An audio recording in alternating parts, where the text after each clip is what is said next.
Good morning, I'm Wiyaka.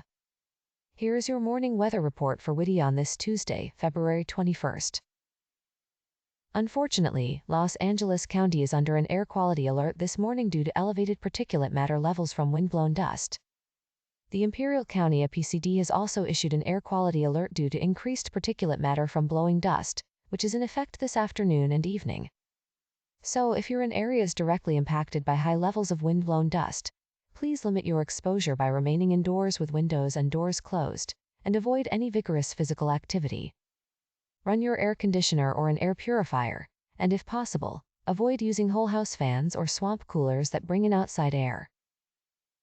It's important to take note that exposure to high particle pollution levels can cause serious health problems, including asthma attacks, heart and lung disease symptoms, and increased risk of respiratory infections.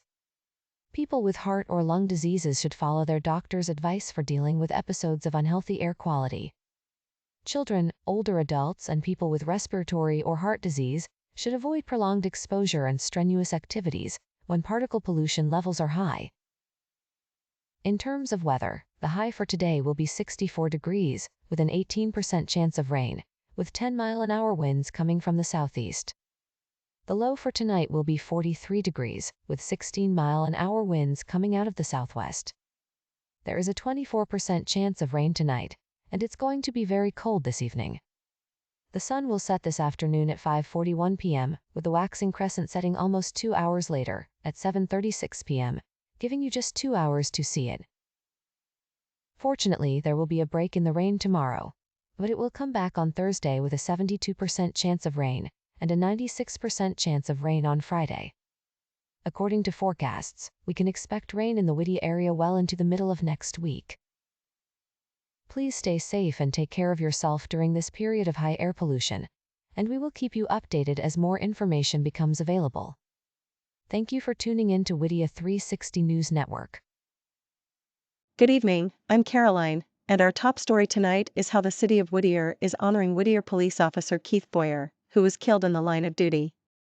The Whittier Police Department posted a statement on their Facebook page that reads, "In remembrance of the ultimate sacrifice made by Officer Keith Boyer. While investigating a traffic accident involving a stolen vehicle, Officer Boyer was shot and killed by a driver, who was wanted for murder. Officer Keith Boyer, end of watch February 20, 2017. The city is coming together to remember Officer Boyer's service and sacrifice." Mayor Joe Benetteri also expressed his condolences on Facebook, saying, "Our hearts and prayers go out to the family and friends of Officer Boyer, and the entire Whittier Police Department, who work tirelessly to keep our community safe every day.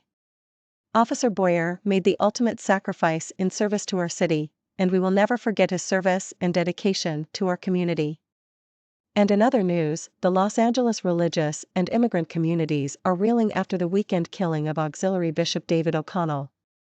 The 69-year-old bishop was fatally shot in the bedroom of his home in Hacienda Heights, an unincorporated community about 20 miles east of downtown Los Angeles. Authorities arrested Carlos Medina, the husband of O'Connell's housekeeper, on Monday. A motive for the killing is still under investigation. According to Los Angeles County Sheriff Robert Luna, surveillance video showed Medina's SUV in the driveway of O'Connell's home at the time of the killing. A caller told authorities that Medina was acting irrationally and had made comments about O'Connell owing him money. Luna said detectives found no evidence of forced entry at the archdiocese-owned home and that Medina's wife was cooperating with detectives. Detectives recovered weapons at Medina's home and ballistic tests are pending. O'Connell had been a priest for 45 years and was a native of Ireland. In 2015, Pope Francis named him one of several auxiliary bishops of the Archdiocese of Los Angeles. He worked in South Los Angeles for years and focused on gang intervention, and later sought to broker peace between residents and law enforcement following the violent 1992 uprising after a jury acquitted 4 white LA police officers in the beating of Rodney King, a black man. Los Angeles Archbishop Jose H. Gomez said O'Connell spoke fluent Spanish with an Irish accent and every day showed compassion to the poor, to the homeless, to the immigrant, and to all those living on society's margins. Neighbors and parishioners left flowers and candles and prayed the rosary next to police tape in Hacienda Heights on Sunday. Good morning and welcome to Whittier 360 News Network. I'm your anchor, Wiyaka, and today we have some important news to share about Indigenous communities around the world. According to the United Nations, there are more than 476 million Indigenous people living on our planet. This represents over 5% of the global population. But what's truly remarkable is that these communities come from over 5,000 different cultures and speak the majority of the world's 7,000 languages. Despite the rich diversity of Indigenous cultures, these communities often face significant challenges. From discrimination and marginalization to environmental degradation and loss of traditional lands, Indigenous people are frequently overlooked and underrepresented in decision-making processes. But the United Nations is working every day to change that. The UN is committed to promoting and protecting the rights of Indigenous communities around the world, helping to make their voices heard and celebrating their vital contributions to our world. By supporting initiatives that empower Indigenous people, the UN is working to ensure that these communities have the resources they need to thrive. And by raising awareness about the challenges they face, the UN is helping to create a world where everyone is treated with the respect and dignity they deserve. So let's all take a moment to celebrate the richness and diversity of Indigenous cultures around the world.